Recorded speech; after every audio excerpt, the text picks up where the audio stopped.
Hey, thanks for joining. We are going to continue the Grendel Batman, the first book that I just got done reviewing, Devil's Riddle. Book 2, Devil's Mask. I went on at length at the beginning of it how these are the first Batman, some of the first Batman books I ever read, but definitely the first Grendel stuff I'd ever read. This is my introduction to Matt Wagner and his Grendel character, and there was so much to pick up on. There's such a deep history with the character. It's kind of hard to pick it all up at once. But again, if you read it, it does tell you everything you need to know. But I also was talking in the last video how these books were very complicated because there's converging storylines from 4 different characters, sometimes all on the same page. It's a little complicated. And it took me a while as a young man to finally read these in their entirety and get it. But just to continue from the last story, Grendel's in town. He's here to start some trouble. He's here to have some adventure because he's so easily bored because he just outmatches everyone he ever comes across, ever. And why not go to Gotham? Why not start some trouble? And he used the Riddler's name as like a decoy to set up his ploys and his ridiculous bullshit that he's trying to set up. And he set up Batman, and Batman's trapped under all this rubble right here. And here's what Batman is thinking to himself. He's saying, this monster is clever. He's certainly done his homework to perpetuate his guise as the Riddler. Giant dominoes and convoluted death traps. Still, what of the 4 men I saw entering this warehouse only minutes ago? Are they too buried beneath this debris? This monster is cruel. Who the devil is he? And meanwhile, Grendel, he thought he was sneaking into a building to run into someone else, but he was surrounded by cops and James Gordon. He is not worried one bit. He just kind of bows to them. He's like, a welcoming committee for me and me without my good shoes. Well, good evening, gentlemen. He bows to them. And then he starts moving so fast in like a swirling motion, and he just jumps out of the way, so they just start shooting at him. So now the stories are going back and forth, kind of like in this page. Well, I was going to say the top part is the Grendel story with the cops, and the bottom parts is the Batman, but you got Batman up here too. But you can basically tell it's going back and forth between the 2 stories. They start unloading their guns onto Grendel, but he's so fast, like the bullets start like crossing over, and they start hitting each other, and Gordon's getting pissed off. He's like, hold your ground, like fucking stop shooting, hold on, like control yourselves. Meanwhile, Batman's here. He crawled under his Batmobile. That's like what made him survive this destruction. So he's activating on his belt. The car has built-in hydraulic jacks. So his car lifts up and like gives him some breathing room. Created the shifting has cleared a space around the trunk. So he's able to get, out and about and around to get out of this rubble that he's buried under. Meanwhile, suddenly, Jim Gordon, he's the last one left. Grendel takes out all the cops, killing them just mercilessly. And Gordon's sitting there like trying to aim in the dark. He can't see. He's blinded. And the lights come back on. And Grendel's got his one remaining cop alive, but under knife at his throat. And so Gordon's like, here, I'm done. I'm fine. Here's my gun. I surrender. Stop. Please stop. Just what the hell do you want? What is going on? Meanwhile, Batman is able to get his car, activate it. He said he basically is going to activate the rockets on the Batmobile just to blast out, and boom. And I always thought this was kind of like a weird boxy kind of version of the Batmobile. I always liked the Tim Burton 89 Batman version. That thing's so fucking badass. But I appreciate what this is. Like, it looks good. It works. It tells the story. And Batman's just awesome. And the Batmobile is awesome. It rockets out of the debris, freeing Batman to get out of here. But he's already too late to deal with the Grendel in this situation. And Grendel's not impressed by Gordon surrendering. So he kills the guy and then blasts Jim Gordon on the face, knocking his ass out. So I love this kind of weird back shot of the Batmobile. It's so interesting. He's using some screen tone on to give it like a shiny, smooth surface. But anyway, the story kind of goes on like... the Grendel, playing the part of the Riddler, left another notation here for Batman to find, to look into. And then the story that was going on in the previous issue with this girl Rachel and Hillary, these roommates who are kind of very different people but friends, and their lives are both caught up in this Grendel who's in town, and they're kind of yelling at each other. Something's going on. The story's kind of, getting deeper. Meanwhile, Gordon shows up and to talk to Batman about the shit they just went through. Batman's like, well, it's not the Riddler. This is Gordon saying it to Batman. He's like, it's not the Riddler. I've seen him. He even cut down 11 of my men. And so Batman's like, well, that brings the body count to 16. I just crawled out of a somewhat insulting death trap in a warehouse district. So Batman's like, I shouldn't have been caught so easy. I was kind of stupid. Kind of makes me look dumb. So Batman's even more, you know, determined. So Batman takes off. Story continues with, you know, Grendel working his evil kind of plans. Batman's still investigating. Hunter Rose is just having a great time, like watching everything just go according to plan. He's just so excited about everything that's going on. And again, the stories, the characters, I keep saying that the characters keep crossing over and interacting with each other. So the Rachel girl, I talked about her at length in the first video. Grendel's here to meet her, catches her, knife to her throat. And Grendel's like, let's not make things messy. So he's threatening her, you know, gonna basically blackmail her. He's blackmailing everybody. He gets everyone under his control, and he revels in the joy of it, which is kind of, I mean, Grendel's a fascinating character, but he's not a good guy by any means, but you kind of can't help but be interested by this guy. He's a monster, but he's so fascinating. And so you don't want to root for him, but you still can't help but be just like enjoying the journey that he takes you on, that Matt Wagner takes you on with this character. Anyway, you know, the story keeps going on. I was talking about how in the first issue, this girl has a daughter that she gave up, and Grendel has her kidnapped. So, you know, they're both kind of trapped into that story point that's going to be coming up. And there's a rift forming between these two friends. They're having to keep secrets from each other, and it's costing their friendship. So Grendel is just destroying lives everywhere he goes. So Batman keeps investigating, digging into this, trying to figure out what the hell to do with this thing. Hunter Rose is still involved with this girl, just playing the part, just having so much fun. I can't get over these backgrounds on every one of these pages. This opulent restaurant, high ceilings with glass, and then you got Gotham City in the distance, the moon there. Like, Matt Wagner knows how to put a setting that just draws you in and makes you feel like you're there. It just feels so believable. It's such the polar opposite of so many of the popular artists of '93 when this book was printed. Let me validate that. Yes, 93. It's just unbelievable the amount of like work that Matt Wagner has put into these books. But again, Grendel just working on his, he just keeps pressing his advantage on everybody with these plans of his. And now there's this art gallery, or this museum art gallery, and he's setting up things in here. He's got this plan that he wants to do.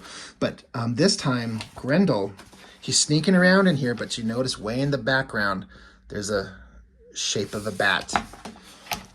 And then here's Grendel running and Batman coming down. This time, Batman. This is the thing with Batman. My brother and I were talking recently on the Batman versus Predator. Batman could be physically defeated by somebody in an initial meeting that he's never seen or met before. But the thing about Batman, it's almost kind of a joke at this point because it's so over the top ridiculous. But it's like, the thing about Batman is if you give him time to study you, understand you, and prep for you, he'll take you out. And so Grendel had the drop on Batman once, but this time Batman's here, shows up, tackles him, and they dive to the ground. Grendel does a kick flip, throwing Batman off of him, and then a giant double page spread of these two seeing each other fully for the first time. For all these pages with tons of like small panels and microscopic storytelling and little bits of just backgrounds and character details and all this stuff, he waits to show you the big shit for when it matters. And that's great. They see each other, they're going to face off. What is going to happen now? And again, I can't get over, Batman is such a perfect design, but so is Grendel. That mask is so creepy, and that weapon so deadly. So they start fighting, you know, deflecting. Batman saying he's lightning fast, about Robin size, sly devil. And so you see that Grendel jumps up into this like rib cage replica of like a giant whale skeleton. And Batman's saying he knew that all the supports would hamper my cape. like it's a little bit difficult. I love that Matt Wagner throw this in there, for as much as Batman is always using this cape, which could be a distraction, like in the Incredibles, no capes. There's a reason for no capes. But Matt Wagner works that in. Like, Batman's cape is a little bit of a hindrance up through here, but Grendel's little the ties for his mask, they get wrapped up on something too. So Batman even smiles like, it got him too. But then Grendel just uses his blade weapon just to flick it behind him, cuts it off, and he's done and free and gone. And Batman's like, well, shit. Well, that was over. Batman's like, sheer chance delivered my first real tumble with this Grendel. Went to the gallery to question Mrs. King. Despite her apparent integrity, she has uttered the phrase. It's just the story. I have not explained too much about this story, so me reading some of this just won't make any sense. But basically, the story with these two women and how Grendel's got them, both working for him, and they're both freaking out about it. As you can see here, they're kind of admitting to each other what's going on. Bruce Wayne's interacting with Alfred, talking about what's going on. And it's all building to this one giant piece of artwork that's coming in, and all these cops are lined up here to protect it, to look out for it. Gordon's there. Batman's hovering above this building. He's looking in, trying to keep an eye on things. He's checking in on this girl. But meanwhile, this art piece is coming in. Commissioner Gordon and all the cops are helping to keep security on it because we don't know what the hell's going on. The Riddler, they think, might be showing up to start some trouble. And it's all coming to a climax. Batman meets up with the Hillary girl, and he gets a confession out of her, what's going on, what needs to happen. And then they get up here and they basically start unpackaging this giant artifact that they're so, concerned about. And you can even see, like, the girl, she's still working for Grendel. She's doing these things that he asked her to do. And you can see Grendel's mask in the background, and the girl's like, it's done, well done. And they're like, Batman's like, you know what? Somebody did something. It was kind of confusing. This was a confusing point. But Grendel basically gives her access to these big, long tubes, and she basically inserts them into this box. It was really kind of unclear. I didn't understand at first what the hell was going on. But she did something to this artifact that's in this giant box. Like, what the hell is going on? So Batman's like, we need to open up the thing now. Open it up. Something's wrong. So Gordon's like, you sure about this? And Batman's like, yeah, I'm sure. And so what it is that these two things that she inserted into this box, he says that the woman, at the instruction of Grendel, had slotted glass rods filled with acid into laser-etched cavities. So basically, these things went inside this thing, and then it was filled with acid. So then they broke and burned down, basically putting Grendel's mask, his face, on this priceless artifact. And that's what Grendel just loves. He's like, I just want to, like, ruin things and have an adventure, and no one can stop me. I'm so good. I'm so smart. I'm so awesome. And he did what he set out to do. He ruined this priceless thing by burning into it, like scarring it forever. So they're like, well, the final thing's coming up. The one girl that had a baby that she gave up for adoption a long time ago, that's still out there. And Grendel says that he's got her. And so that's still a thing. This Grendel has a child. So we're coming to the climax of the story. Both women have to be here. Batman's going to be in the background, observing everything, of course. But here's Grendel. He's coming out. He's got this girl who's the daughter of this character. But again, this character, Hillary, gave her up as a baby. So this kid doesn't know who this is. But of course, this girl, Hillary, is very much like, I got to protect her. I got to take care of this kid because it's my own child, even though this kid doesn't know that. And Grendel, he's like, you guys tried to sell me out to Batman, so it's mother for daughter now, and you're just going to have to deal with it. There's no deals. He wants to trade the daughter for the mother, and Grendel's probably going to murder him. But in the distance, hang gliding, it looks like. There's a bat shape. You know that Batman's going to arrive on scene. So the girls are kind of working out the deal. How are they going to make this work? They just want to get the girl away from Grendel, this monster. And Batman's on this glider. Yeah, it's funny because Batman's even here saying he's updraft made urban gliding near impossible. Wind is terrible. Approach has to be silent. So he jumps off his glider here, tumbles down, sees Batman, and jumps down to get Grendel. But Grendel sees it coming, and so they tumble really hard. Grendel slices with his weapon, catching Batman on his side, cutting into him, drawing blood.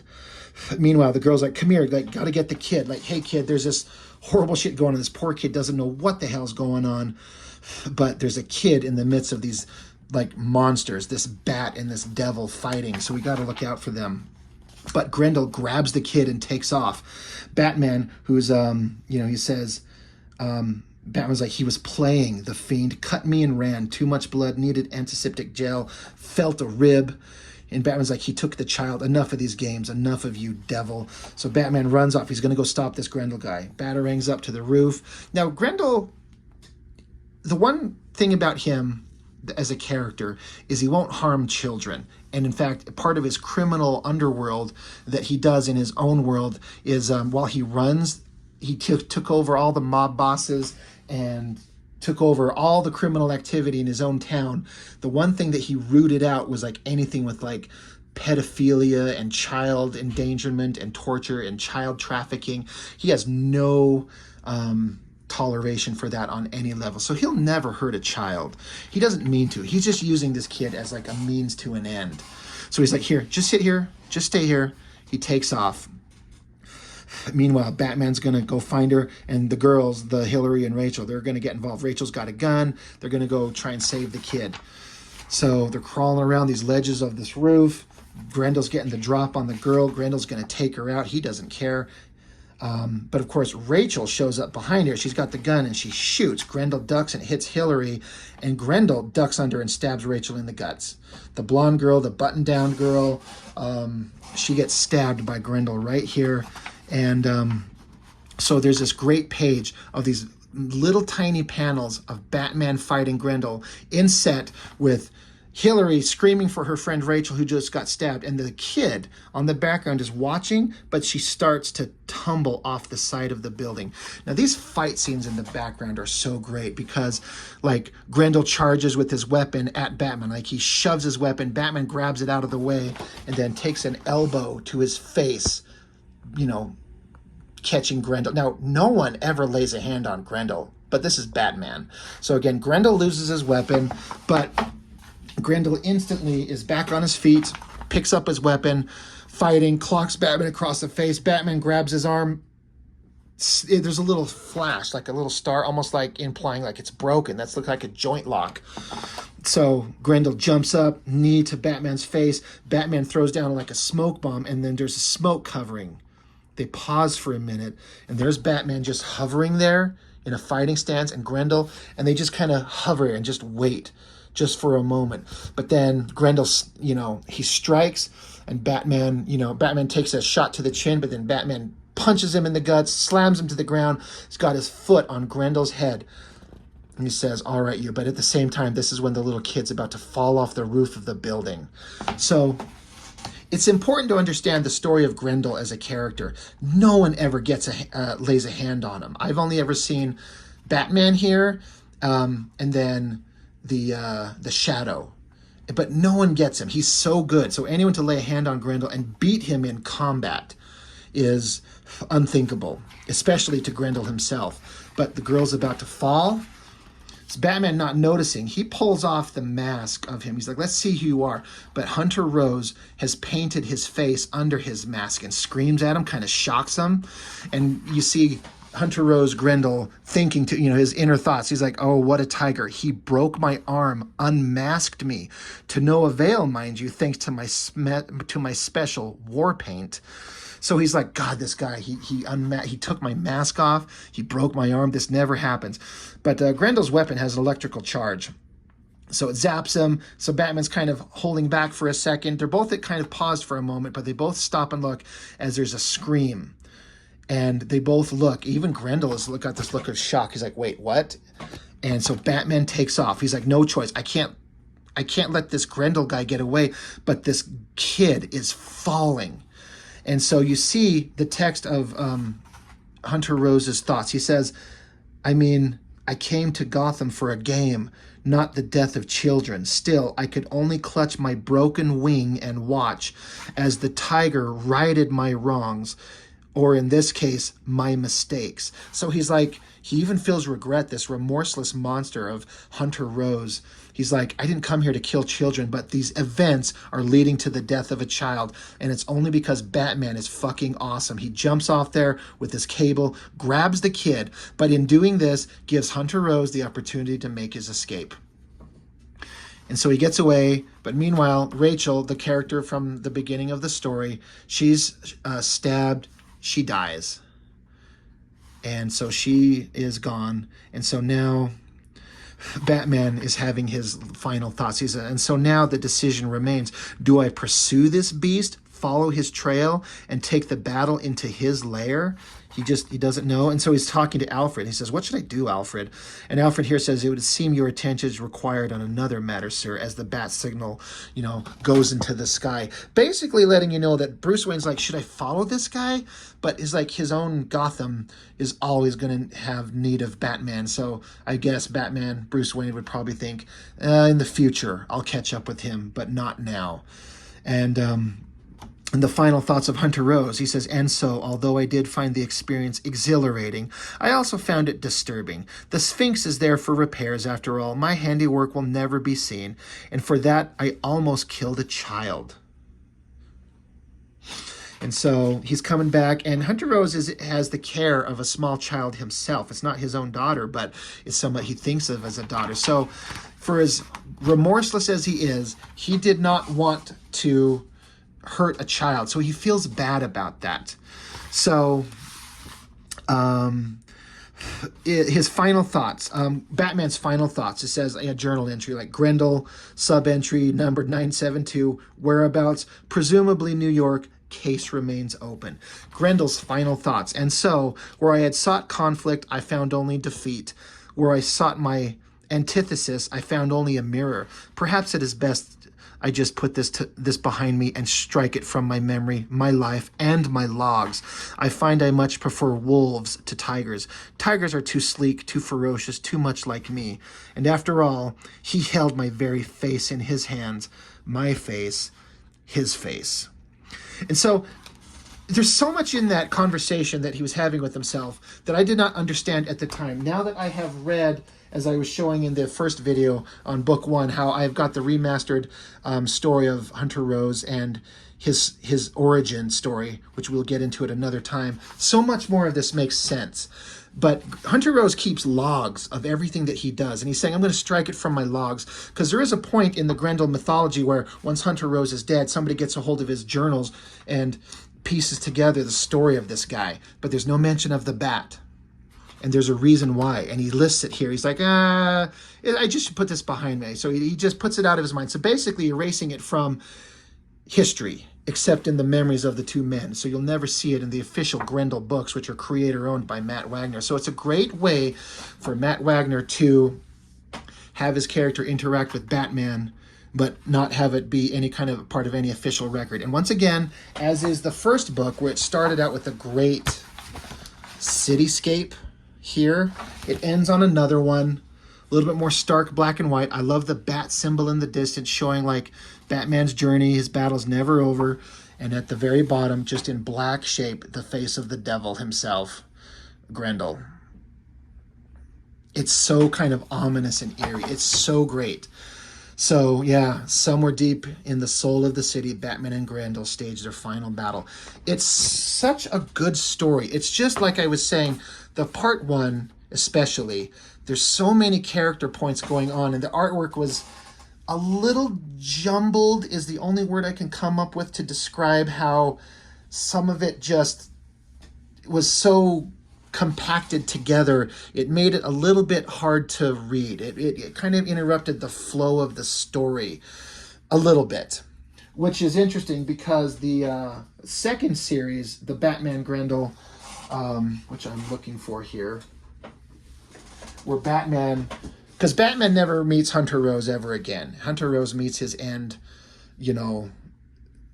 before Batman ever runs into him again. But Batman does run into Grendel Prime, which involves the body of Hunter Rose, basically. But this one was much more visually easy to follow. I hate to think of the concept of dumbed down as compared to the complexity of this. I don't know what to think. I love it. It's so well done. It's so well thought out. Matt Wagner is such a great writer. It's just so good, but it's so overwrought. I don't know if that's the right word. It's just so complex that it made it difficult to follow. It took me, like I said, several years of owning these before I sat down and just forced myself to read every word, every part, beginning to end. And once I did, I got it. I'm like, okay, I understand. This was really deep, and there's a lot about this Grendel character I don't understand. But now I do, and now that I've read up some of the omnibuses and other continuing stories and got to read The Devil by the Deed Master Edition just in the last week, which just explains so much of the character. It's so good. It just makes this character so much more interesting. I love it. And what's really unfortunate is apparently Netflix had a Grendel TV series. I think 8 episodes it was. Filmed, completed, done, and then some new ownership took over Netflix and they shit-canned the whole thing and put it away and said we're never going to show it. Which I can't decide if it's a good or bad thing, because I don't know. I think it would take a really controlled, understanding hand to tell a Hunter Rose Grendel story. And you could really fuck it up really easily. And Netflix has kind of got a off and on track record of getting shit right. Sometimes they do. But it's not Netflix. It's just the creative control, the people in creative control. I would love to see it. Matt Wagner is expressed on a recent interview, I think, with the cartoonist Kayfabe guys. He's pretty pissed that the whole thing is done and it'll never be seen, at least as far as now. So who knows what'll ever happen. But Hunter Rose Grendel would make a great story to tell in a cinematic experience, and maybe we'll get lucky. Maybe we'll see it. I'd love to see an actor play this role. But Batman Grendel, complex book, but really, really well done. An absolutely masterful artist, draftsman, writer, storyteller that put everyone else in the same era to shame, honestly. But I didn't even realize it at the time. I was too stupid. I was a dumb kid. Like, look, X-Force is cool. Look, Youngblood is cool. And I didn't get what this was. But now that I understand how good Matt Wagner is, it's no joke. So I've been wanting to get to these for a long time. So I hope these were interesting. I know these Grendel things, it's not like some of the bigger popular stuff, but I find these things incredibly interesting. Soon enough, I'm going to get into as I was showing, The Devil by the Deed graphic novel to go over Hunter Rose's origins in entirety, and then the Grendel Prime, Devil's Odyssey, which was a wild, crazy series, which ends with the promise of 3 miniseries drawn by Matt Wagner of Grendel Prime to come in the next year or so. I can't wait. There's so much interesting stuff. Matt Wagner, one of my most favorite creators ever. He's amazing. And such a crazy good character. I got to get into his Mage series. That's so good. But I can't wait to get into these. But Batman Grendel, great series, and I recommend anybody pick it up. So again, that's all I've got. Thank you for watching. I appreciate your time as always, and I'll see you on the next one.